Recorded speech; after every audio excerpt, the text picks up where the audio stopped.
That's not a good picture. Let me try that one more time. Sorry. Okay, ready? One, That's good. two, three, cheese. Okay, that's better. She's like, that is not a good picture. Girls, girls. Yes. Yeah, I am really excited. I have not done a podcast like this Perfect. or Well, or hello. really talked about them. Sorry. No, you're good. Hello, everyone. Don't worry about all that. We were just chit chatting because that's what girls do. We have fun together. This is my military veteran sister in arms, Riley, and we are going to have a very good conversation today. I know everybody don't want to talk about this, and I know most people don't want to hear about it, but there is lots of between mothers and daughters, and sometimes that can leave long wounds into the child, and into the mother.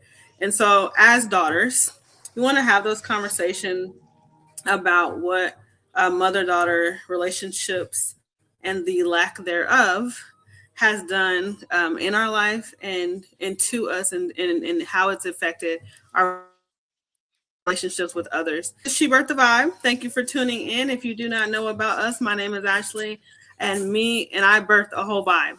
Me and my daughter Mia, we have a podcast where we shed light on how we literally almost lost our relationship. And yes, I may have birthed her, but that does not mean that that child will want to stay around when they get older or respect that relationship. And so good moms, anxiety filled moms don't make good moms. And when you do not make a choice to heal, that can really burden your relationship with your daughters and with your children. And so me and my daughter have built She Birthed the Vibe to have those conversations about what mother daughters relationships mean, and what the foundation of parental relationships look like, as well as how we were able to mend our relationship as mother and daughter. And so sometimes it works out, doesn't work out for the best. And everybody who's tuned in has heard my story on both ends. And I want children because I got three girls, all three. All my kids are girls. I'm not even gonna try to have a boy. Don't ask the question. It's not happening. So with those girls, we have had some very, very good conversations. But you understand that girls become mothers if they choose that route, and we don't want them to repeat those cycles. And so I'm so excited to have Riley here. She's going to complicated mother-daughter relationship, and we are just going to chat. But first, I want her to introduce herself a little, who she is, and how she got here. Yeah, thanks, Ashley. I appreciate it. For everyone that doesn't know me, I'm Riley Groupo, and I was in the military for 8 years. I just got out almost 2 years ago. It'll be 2 years at the end of May, and I was in a widely debated combat arms role for about 6 years of the eight, and finished in public affairs for 2 years. Did a couple of corporate jobs and ended up starting a business not too long ago. And my brand is The Standard. And what we do is we stop negotiating yours. So that Yes. is where we're at. And we I met through love our mastermind group. And I'm so grateful that we met. And that's how we got here today. Yes, awesome. So shout out to Maker's Machine. That's a mastermind that we are in, ran by Shay Sparks and Adam Bird of Heroes Media Group, who is also the podcasting house for She Birthed the Vibe. So shout out to you guys. But yes, that is how Riley and I got connected. And say that again. Your business is all about stopping the what do you say? Stopping the negotiations. So there, everybody has a level that they know they're capable of being at or reaching. And I help them bridge that gap by way of Yeah. accountability and discipline frameworks that I've created. So I whether it's love a that. podcast too or content, yeah, there is a level everyone knows that they're capable of, and here we stop negotiating that. So I love that. I love that. So, like y'all heard, these are two powerhouse women who served in the military. We served our country. Why the military for you, Riley? And then I'll share why for me. Yeah, for me, so Army, generations of Army, just, I mean, literally almost like 3 generations before me, and then even back to the defenders of the Alamo. I mean, just military service and service to our country and patriotism fully running through my veins, and I had to carry that on. It only felt right. Yes. But yeah, that's it in a nutshell. So Are um you the only girl in your family? no, I'm the middle child, and I have a younger sister. She's my half sister though, from my dad's second marriage. So we have quite an age gap, but she's the other girl. Okay, awesome, awesome. Dang, I was just about to say something, but I forgot it. But for me, military was my way out. That is pretty much the beginning of my disconnect with my mother. Just my upbringing in general. This is not nothing that I haven't talked about, but being the oldest child, so I am the oldest of three. It's me, my brother, and my sister from my mom, and that journey was just very trying. My mom left us at when I was at the age of 2 years old with the babysitter, so just left us, and she just got overwhelmed and couldn't care for us in the season. In that season, single parent, and it's many of those type of situations that just continue to happen. As the oldest child, then that made me like the protector and the keeper of my siblings, which for me, I held them as my first child, my first children. But they're not my children, they're my siblings, and now I am learning at age 39 how to be a sister and not a parent and not a co-parent. And so we're going to get real deep into that, but because of that upbringing, because being the oldest child with so much responsibility, and having to get raised by multiple guardians, because my mother wasn't always there in the family, then the military was my way out. I am known as a runner. I've always run, try to just escape my situations, but this was the best decision I have ever made in my life.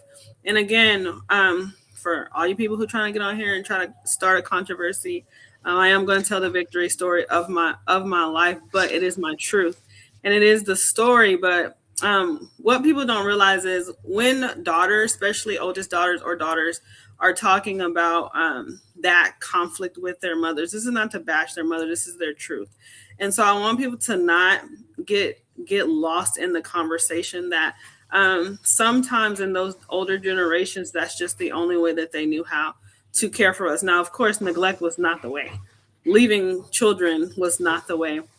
That's not what I'm talking about. But there's the lack of communication, mental health, um, conversations, counseling, community support. That wasn't there back then. And so, because of all of those things in my upbringing, the military was the best decision I ever made. It definitely put the foundation in the drive for me to know that I can do better and I can have better.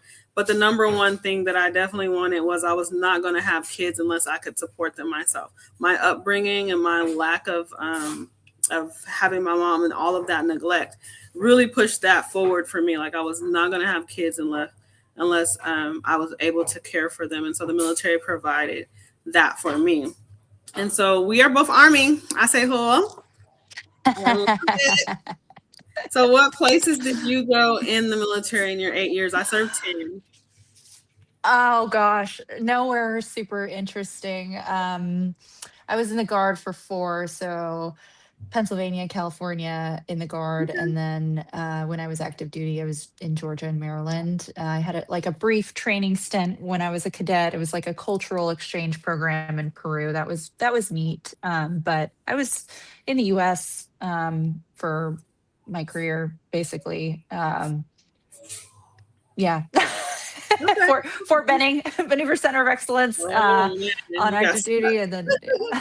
Yeah, and then Fort Meade, but yeah, I wasn't deployable for a lot of it too because of the units I was in, and then the nature of my contract. I had to finish school, Yeah, um, so and it wasn't wartime. So yeah, definitely. Awesome, awesome. So, you talk about making hard decisions, having a strong body. Can you have that conversation and kind of explain your complicated relationship with your mom, and then we can go back and forth about how that developed us. yeah, and as you were speaking about your experiences, and why you joined the military, it definitely resonates. I mean, there's some parallels to draw with what I experienced too. Like my mom, she was also in the military, but she got out before her and my dad met, and then he was largely deployed for most of. So he was in as well, but most of his career he was gone. So she was raising my brother and I basically by herself as a stay-at-home Hmm.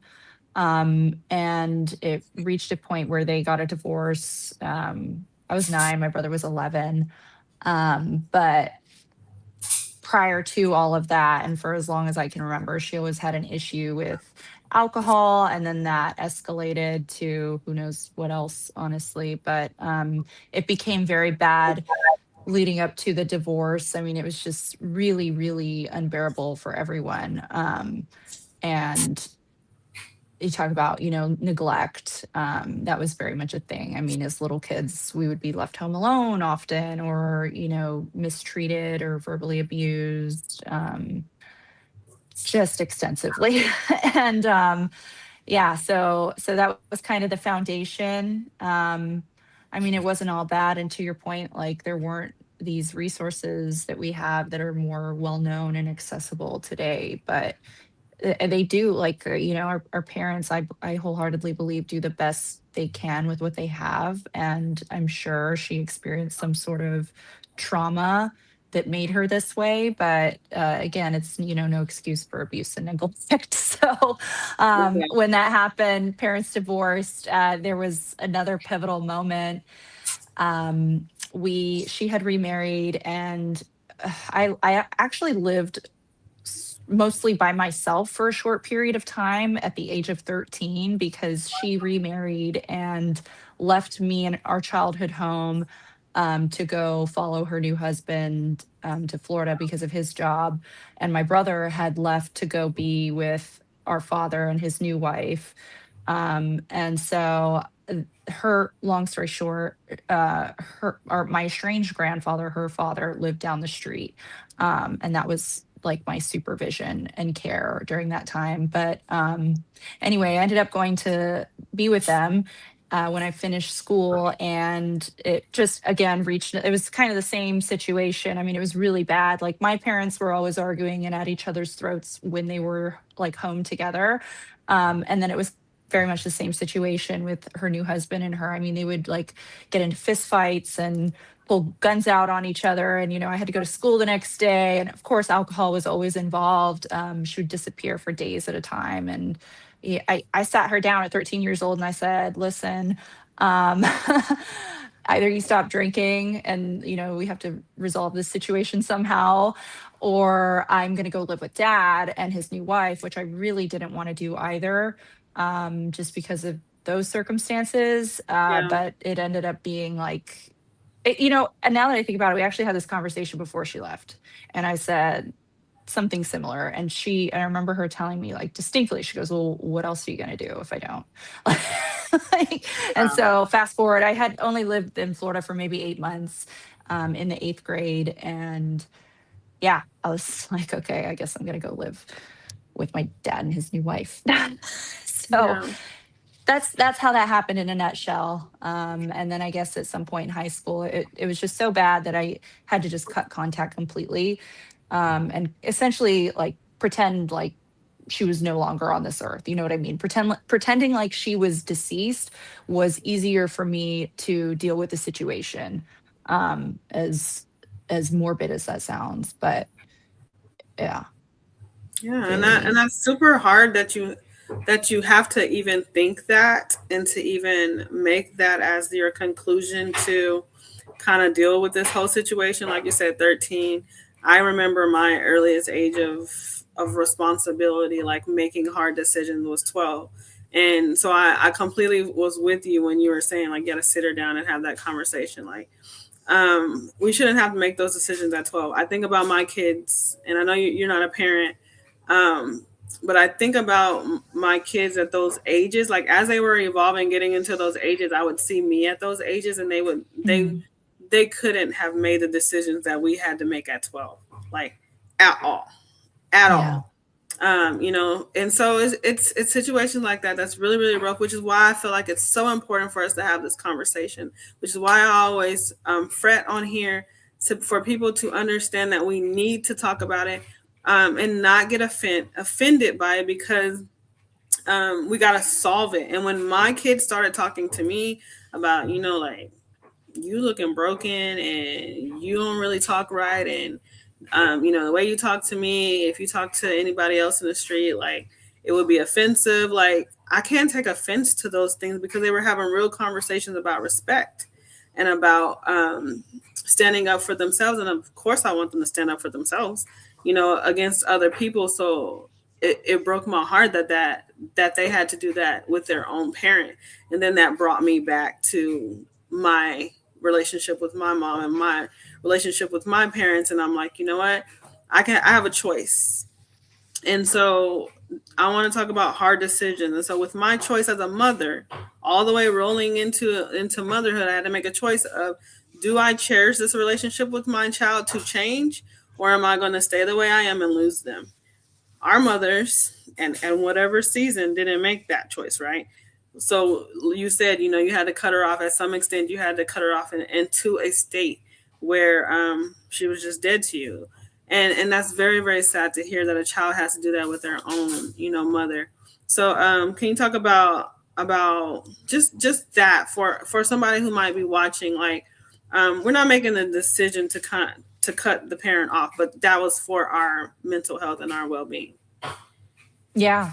Yeah, no, exactly. It was difficult, to essentially lose that relationship and have to go through the grieving process at that age, but it was a better alternative than trying to have some sort of relationship where, to your point, like there was no respect, there were no boundaries. I mean, it was unfortunate because her mental state was just completely unhinged, totally unpredictable, didn't know which version I would be getting. And it just was so triggering. I mean, the anxiety and everything, staying in that relationship and having conversations and wanting to have some sort of healthy dynamic was just not possible because of how she behaved, unfortunately. And I mean, it got to the point where over the years, like since that moment, creating she'd create new phone numbers and I would have to block them and just leave me these heinous Um, voice messages. Like when I say verbal abuse, I've like I get trolled online often, as a right. lot of us do. And people say some pretty heinous things. And I was like, you know what? They can never hurt me because of what was said to me like growing up from my Right. own parents, So it was really bad. And even she'd go online and comment some really, really awful things.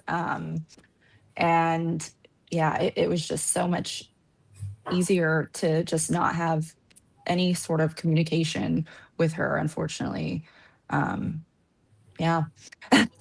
So you pretty much cut her off. Like you said, you had to block her phone numbers, had to block her number. So that means you didn't go to family engagements. You didn't let her into your space.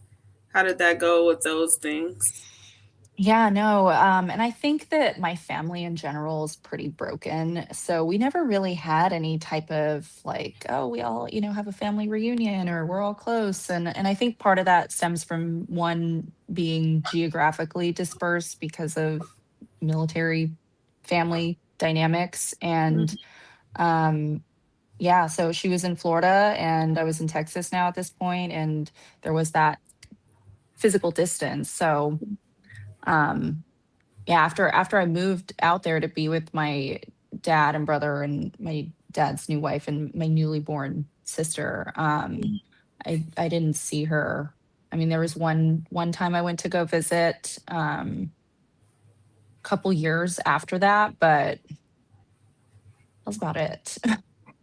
Again, Okay. trying to repair, and it kind of happened like that for maybe, I don't know, 5 6 years after I graduated high school. But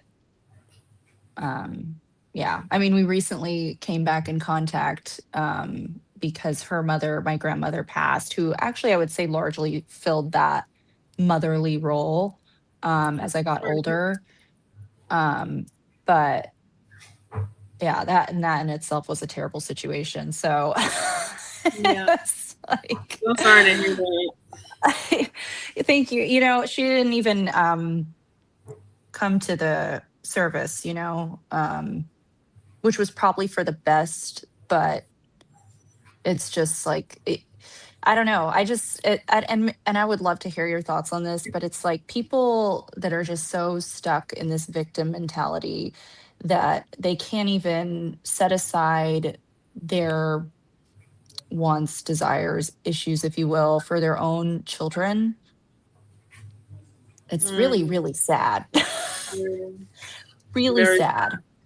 yeah, it's very sad. Was that selfless? Yeah, that's selfless, right? I Selfless. think it would be selfish. Ish. Okay, The yes. opposite. Yeah, the Yes, opposite. Yeah. self-ish. Yes, very, very selfish activity right there. And on my side, so rolling all around, like I said, I'm 39 now. Rolling back around, I had a disconnect relationship with my mom at least since I was 12, but younger than that, because like I said, I remember her leaving us at the not necessarily leaving us with the babysitter, but I remember that account. Like to this day, if I can talk about it, I know, that happened to me. I know that I was left with the sitter. I know that my grandma had to come get me and my sister. I remember things that always were dreams, but then got confirmed that they were real life situations, like being somewhere and seeing her at the bus stop. And I know that's my mom, but I'm not living with her. But I see that lady and that looks like my mom. So I know who she is. And so all those kind of traumatic things that were dreams. And so I understand what you're talking about with that decision of um, not honoring, that care for the child because of your own needs, that I could never understand from my mom, because at the end of the day, I needed her, and whatever she was going through um, needed to be dealt with, so she could care for me. But maybe, in those situations, I don't question it, I don't regret it or have regrets now, because I understand that God had a lot of different angels in my life that kind of like floated that boat, beyond the trauma. But I read this thing and Hmm. it said mothers are not just moms. She is also a woman with her own story, her own wounds, and her own growth journey. A daughter is not just a child, she is becoming her own person, forming her own voice. And how do we form that without that mother figure? Which is why this is such a passionate conversation, because I had to form it in the idea, in the dreams. Like I said, I'm having all these dreams um, of imagining what life would be if I had her there all the time, or if I had her to call on all the time. And so my daughter literally had to delete my mom out of my phone because it was just getting too toxic. It was just like, I'm going back and forth. I'm yearning for that relationship that I would never have at that time. And so I'm like they see me broken on the other side of the phone, right?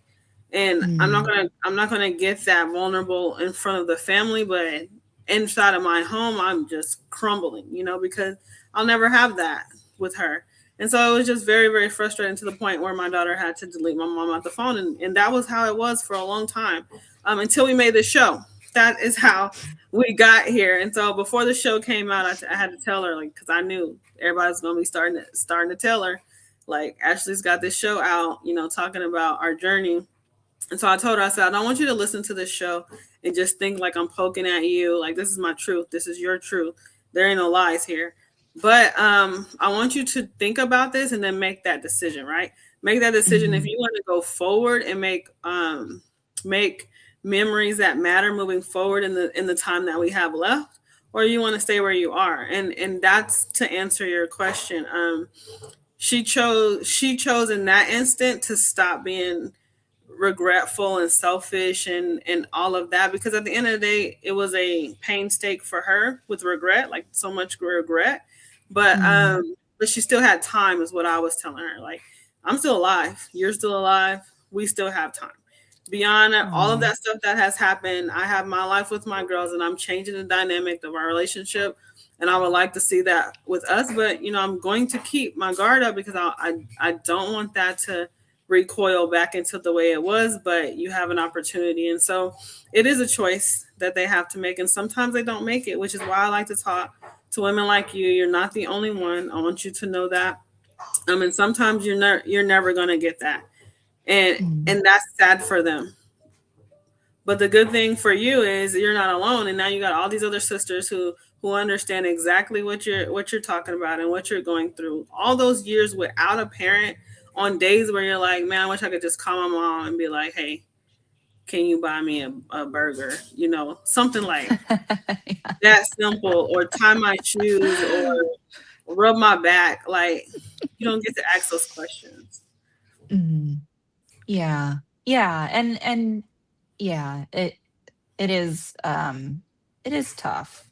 Like, it's not easy, but I think would have been more difficult to stay trying to repair a relationship that the other person doesn't want to, change anything on their end. You know what I mean? Exactly. To your point, like, it's beautiful that you and your daughter could sit down and be like, all right, the past is the past, basically. Like, how do we move forward? Because I'm still here and I love you. Like, I want to be your mom. I would have loved to see that. But I guess one of the most important lessons of life that this taught me is like, you cannot change somebody. Like, you can't. They have to do it themselves. Exactly. I don't care who they are. And also, unfortunately, like, sometimes you have to cut family out. And just because they're family doesn't mean they can abuse you and mistreat you and disrespect you. And no. Like, sorry. Say it. Um, Say yeah. it. Yeah. Say it. And I know y'all just heard her. Y'all better listen to what she said. Just because they're family does not mean that they get access to your circle. It doesn't. It, It's it, it true. truly is something that you have permission. You have permission to just cut it off. And I really Mhm. hope, if that's what place you are in, that you just take that leap, cut them off, and then just watch how your life unfolds without all of that baggage. I'm telling you, it definitely transformed me. It was in that season that I truly healed. You know, I think that's what healed me. It was the letting go is what kind of healed me. And even if I never did get a reconnection with my mom, I know, because that the last couple text messages, one, she was like, I loved you when you were young. I don't even know what that means. I'm still your child, and I cannot even imagine to hear someone. I couldn't imagine to say that myself. I can't even like I can't even talk right now. Just speaking on that. And so in that message, I said she could pass away now, and I would be perfectly fine, because I know Mhm. my heart, and I know what I've tried to do my whole life as far as have a relationship with her and connect with her beyond our past. Like, in this season, it is time for us to really heal and have a relationship. And so that was the most hurtful text message she could ever text me. And like you said earlier, like, trolls be on there, but you can't say nothing worse than what we done heard from our actual parent, which is sad, very sad, that you can't even hurt me worse than my parent. I hope y'all hear that. So you have permission to let go, because it was in the letting go that my healing truly began. Oh, yeah. Oh, yeah. So well said. So true. So true. It's Yes. tough. It's like, a breakup, like Yes. Yes. but a Yes. more serious one, and it's not romantic, but Yes. And I've learned that intimacy goes all those different ways, because intimacy with friends, it don't have to Mhm. be. like intimacy has been used so like loosely with just relationships between your partner, but you don't understand that that connection is also intimacy with parents. There's an intimacy connection with your friends, and Mhm. you, when you getting to know them and you considering them and you caring for them, you protect them, right? You protect those relationships, and so you understand that the lack of intimacy and the lack of connection is really why you clash, you know. The resentment is why you clash. Us having to have those conversations young with our adult parents is why we clash, because of the resentment and the just disappointment of you not doing better. You know, is really really why we get here. And so sometimes it's internalized thoughts, and sometimes it's expectations that are not met, but unspoken expectations will never get met. And so that's why I Mhm. love this conversation, because now me and my daughters don't leave anything off the table. I mean, to the point where sometimes I'm like, dang, did they really just say that? Because I don't want to hear it. I just did not want to hear that part. Like, let me be mom and don't tell me nothing again. Because Oh. TMI. Oh my gosh. Yes. That's so cool. Like communication is absolutely key in every type of relationship. Like you said, unspoken wants and desires will never get met. But yeah, it's really important to have those conversations. I heard something, not heard something, but recently my therapist brought something to me, and it's really stuck with me because a lot of adults in my life have done me wrong, and I'm like, how do you like what they've done is really not forgivable in some way, shape, or form. And she said to me, and I thought this was so helpful and powerful, she goes, you can forgive the child version of them. Mm, And um like, yeah, okay, because now that they're adults, they have options and control and choices, whereas maybe when they were kids, absolutely not, because they're kids. But with that being said, they don't have to carry on their childhood trauma to their children. And I don't know, but it's a beautiful thing that we're doing here and that you've done, is breaking those generational patterns and the trauma, and not carrying that on to another generation. right, right. We got to break the cycle, and so I wanted Mhm. you to speak on like negotiation part and how you kind of transform that conversation in someone, especially when you're saying letting go was like your safe haven, because not everybody can do that. I'm telling you, I just told you I didn't do it. I didn't disconnect from my mom. My daughter literally took my phone and deleted her number. Now, since we don't remember numbers anymore by memory, then it's gone. It's completely gone at that point, right? But God forbid I remember the number, I would still be putting myself in trauma. Yeah, I love that. That's so true though. Yeah, I don't who's my emergency contact, I have to look her number up every time. Exactly. Like how we gonna save ourselves? We don't even know the number to the person that's gonna help us, man. Like it's getting bad. Ashley, oh my gosh, you kill me. Um But yes, if you could yeah. talk about the negotiation piece and how you would mentor someone to walk like you walk, as far as allowing that let go space and keep that boundary. It's oof, it's hard because I think relationships are so complex, and the nuances could mean the difference between, like, the small details could mean the difference between walking away or staying. But I think that in the simplest way to say it, if it's causing you more harm than good at the end of the day, then you probably need to walk away. Um, yeah, sure, maybe you can tolerate it, but it does take a good, hard, honest look at, like, how is this dynamic actually truly affecting me? Um, and sure, like, I could have continued tolerating these explosive, angry messages and unpredictability and complete instability, but that was taking a huge toll on me emotionally. I mean, like, as a kid, for example, my grades were slipping.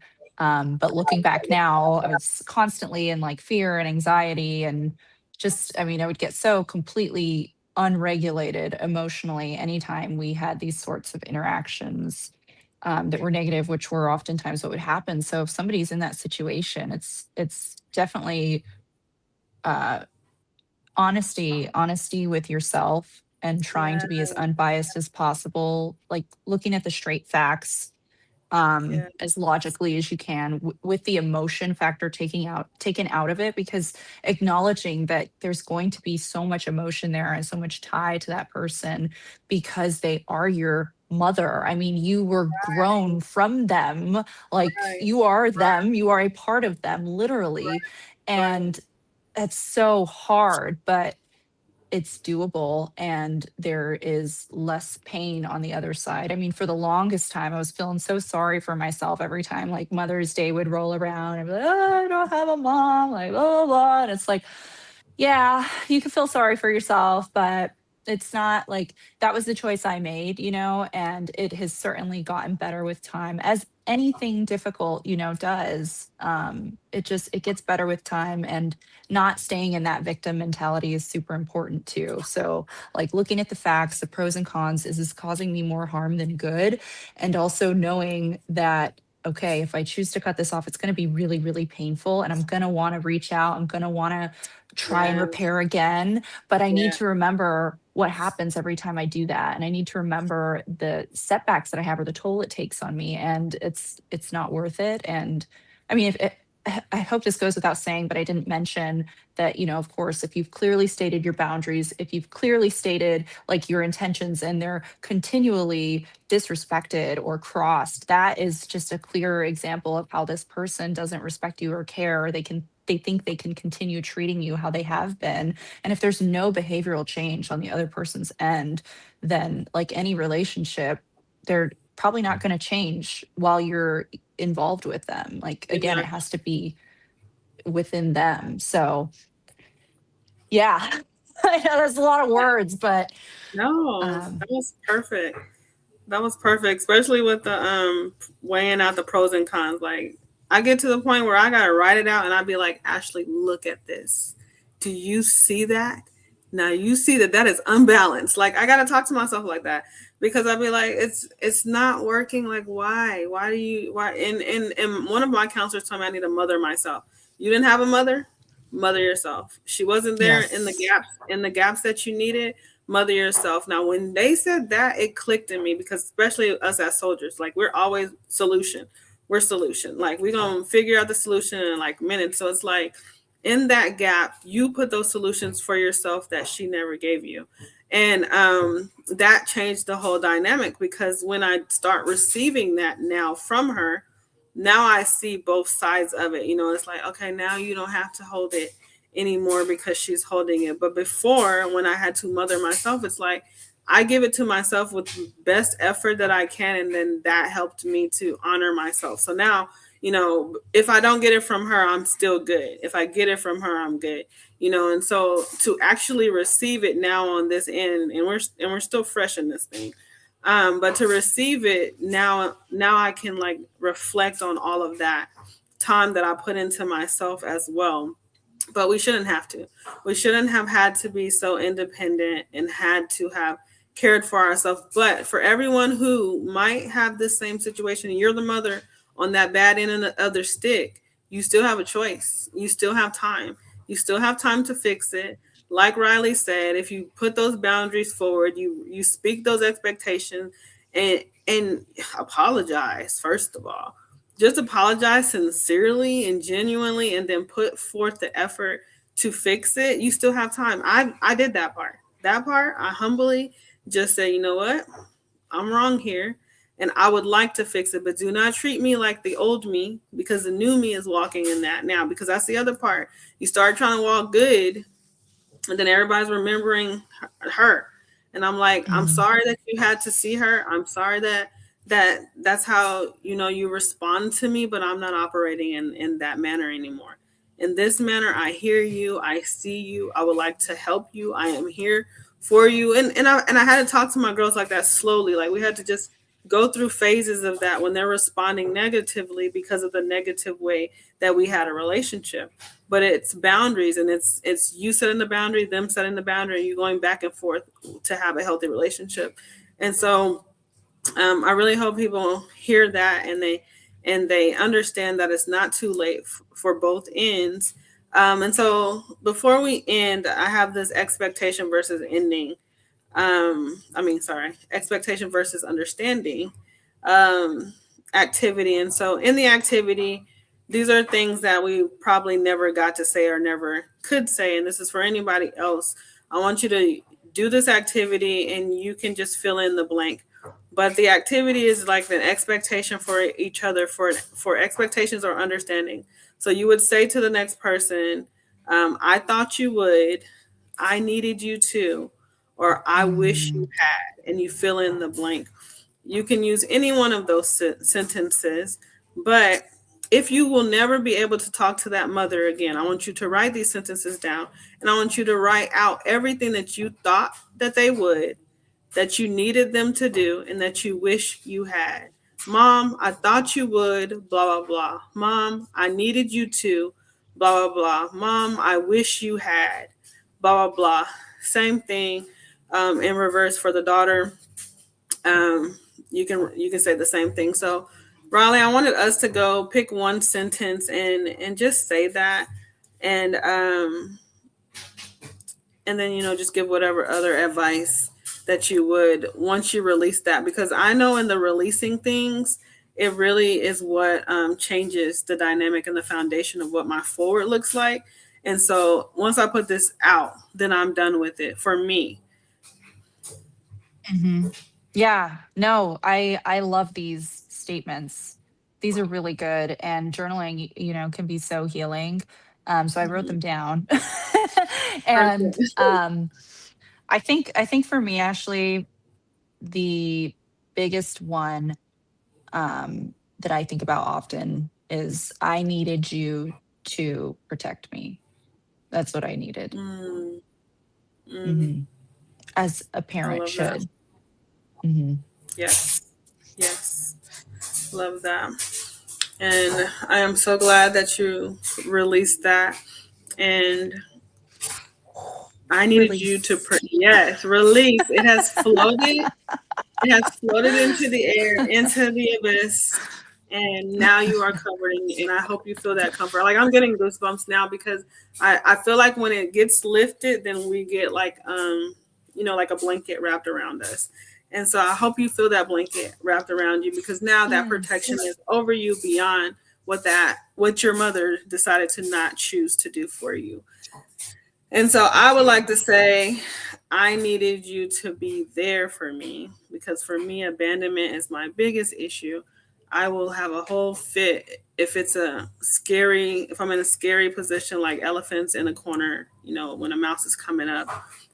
If I don't have other people there to see that that mouse is putting me in the corner and to be there with me, I just do Mhm. not like that feeling of being alone. And so I needed you to be there with me, for me, would be mine. And for anybody else, whatever your sentence is, put it in the comments. Send us a message and let us know. We are here for you, but you are not alone, like we just both talked about. I'm so glad that Riley had this conversation. This is not one of those general conversations that you have, but we have mommy issues. Like a lot of Yes. women are walking around with mommy issues.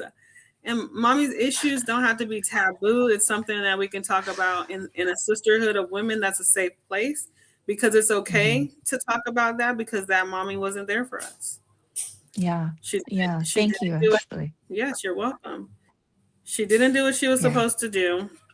And now we have mommy issues, and now we get to hang out with each other with those issues. Trauma bond. No, I'm just kidding.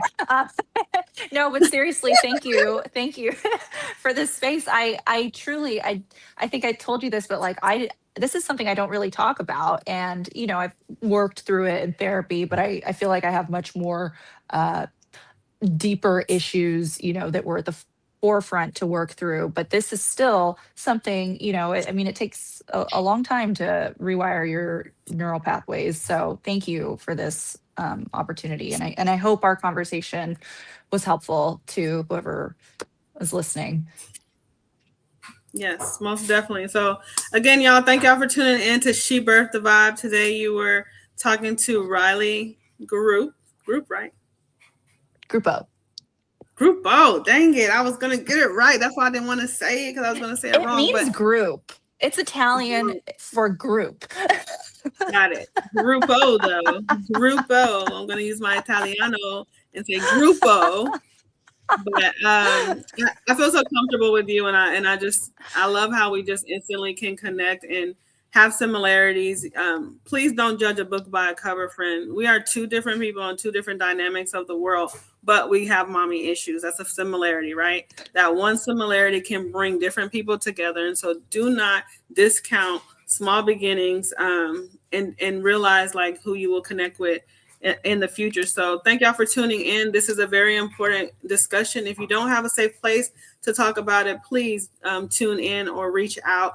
You are not alone, but do not let it take away from your profitable and prosperous future.